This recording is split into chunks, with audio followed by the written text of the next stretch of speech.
Yun oh! Coconut soup with dumplings. Hey! First, gagawa muna tayo ng dumplings. Gagamit tayo ng shrimp. Bali, tinanggal ko na yung ulo at balat. Tatadtarin lang natin to. Lagay tayo ng ground pork, onion leeks, garlic, salt, ground pepper, egg, at flour. Hahaluin lang natin to. Ito yung ilalagay natin sa dumplings. Pwede din na mga siomay. Ano nga ba ang pinagkaiba ng siomay at dumplings? Siomay typically has an open top, whereas many other dumplings are completely sealed. Ito, okay na. Ilagay na natin sa molo wrapper.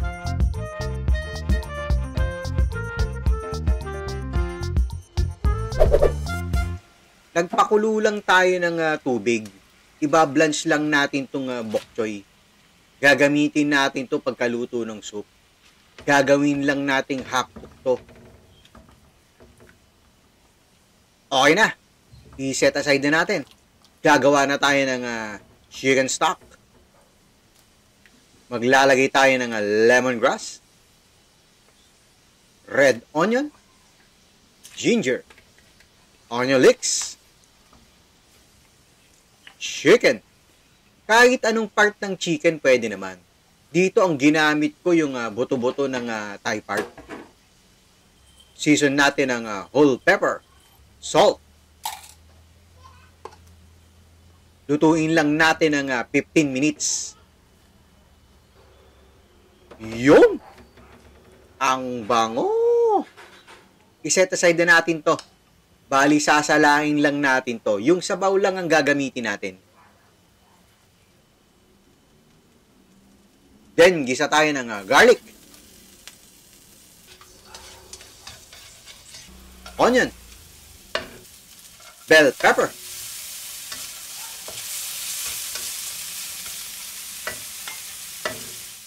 at carrots. Ginayat lang natin ng maliliit para paghigop natin ng soup, sakto ang laki. Lagay na natin yung chicken stock na ginawa natin. Bali, 2 cups.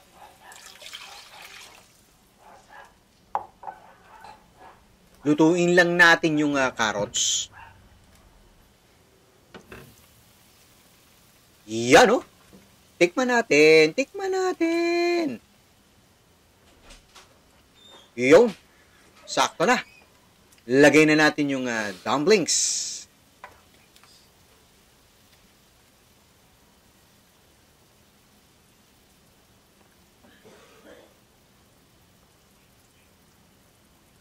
Lagay din tayo ng coconut milk.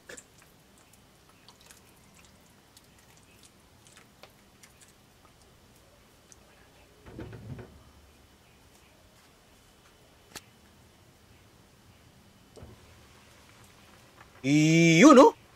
Ang bango! Ang sarap nito! Lagyan natin ng green chili para may anghang ng konti. Yan. Plating na tayo. Lagay na din natin yung bok choy. Iyon! Ay, nako. Ang sarap nito. Coconut soup with dumplings. Hey! Hey!